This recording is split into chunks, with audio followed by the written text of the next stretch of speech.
Hi all, Silvers here and welcome in today's episode of Silver's Toy Shelf. This time, let's travel back in time to around 12 years ago, Japan. Since then, today's subject was released. Henkei Cybertron Cheetus, aka Cheetor. In the beginning came the beasts and all that creeps, crawls, and flies. But nature lies, they're robots in disguise. But there's more to Cheetor than meets the eye. Under the skin lurks a robot within. Beast Wars, the next step in Transformer evolution is here. In the Beast Wars team, Cheetor took place of Bumblebee as the yellow Kid Appeal character.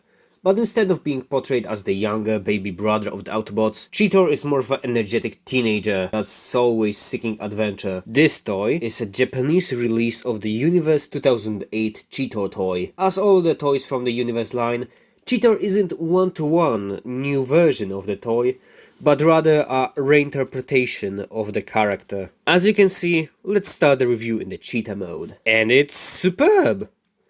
It's much more realistic and well proportioned than the original square box cut. He also has a lot of sculpted in fur details, which are really nice to the touch, and all those painted on spots simply feel like a cherry on the top of the beast mode. Now, let's get to the gimmick of this toy. Cheetor has a button on the back of his body that makes him rise up his jaw and show angry red eyes. This thing is probably a reference to a running change of the original Beast Wars Cheetor, who went through like 3 different eye colors. It's rather a simple gimmick. I don't have that much to say about it. Now, let's get into the Beast Mode's articulation. The front legs can move forward and back a little, but they are really limited. They can bend in the knee, I think. This is a cheetah's knee.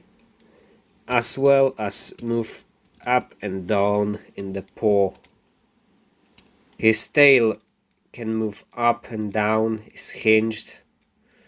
While his legs, they simply have a bunch of different joints and hinges. There's also a rotation here. Now, let's compare Cheetor with Transmetal 2 Cheetor, Thrilling 30 Rat Trap, 3D Battle Cat Cheetor, and my boy Magazine Bumblebee. Now, let's get into the robot mode. And I think you notice a tradition with me starting from the alt modes. So, yeah.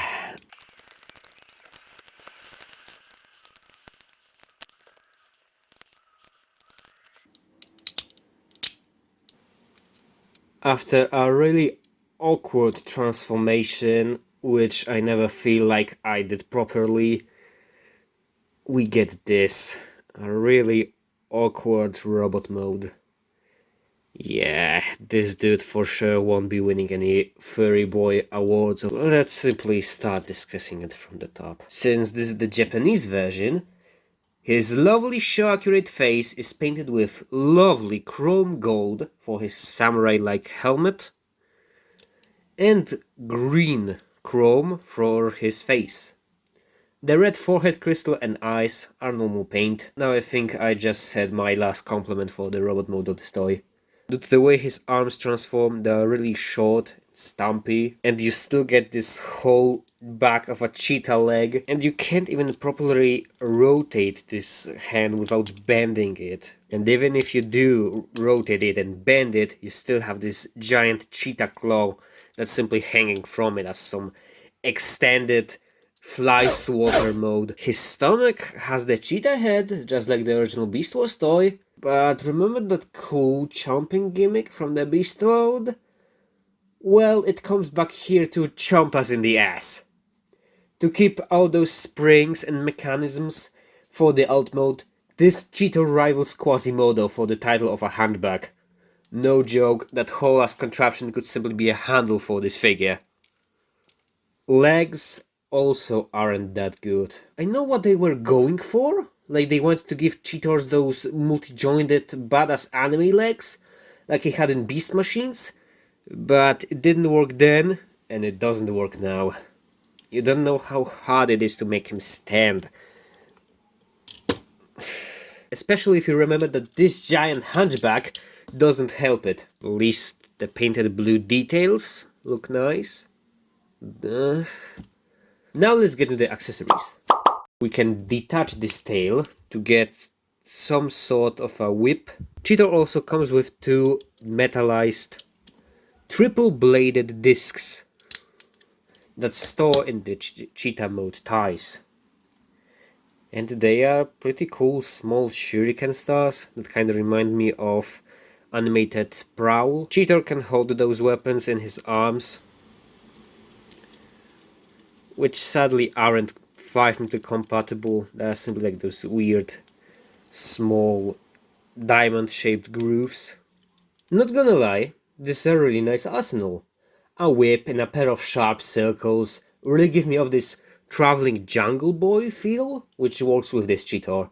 I could imagine him as like a traveling Maximal that decided to leave his team to protect the nature of the earth. Something like a fusion of Tarzan and Robin Hood. You can kinda see this interpretation in this mini manga that came with Cheetor, in which he teams up with Hound to stop Starscream and Ravage from poaching animals. Now, let's get into articulation. Cheetor can rotate his head. His arms are mounted on a ball joint. It can also rotate in the shoulder as well as bend in the elbow. But we already talked about how bad that system is. Legs have the same amount of weird different hinges as the beast mode, but without needing to be confined by like those two plates. He can move the ball joint in his waist more. Now let's compare Cheetor to earlier mentioned Transmetal Cheetor, Feeling 30 Rat Trap, 3D Card Battle Cheetor, and my boy Magazine Bumblebee. So, in final opinion, this Cheetor sucks ass. For me, he lands right next to Ironhide in the ranks of the worst Universe 2008 toys. His articulation is whacked, but due to the awful proportions and the gimmick, all of this neat design simply went to the trash. It would be much better, like, if simply the back separated like into a pair of wings or something. This is the source of most of this toy's issues. The legs are the other source, but at least there's a reason for them. To keep like the more proportionate, articulated cheetah mode. If this wasn't a thing on this toy, it would be okay. I wouldn't call it trash.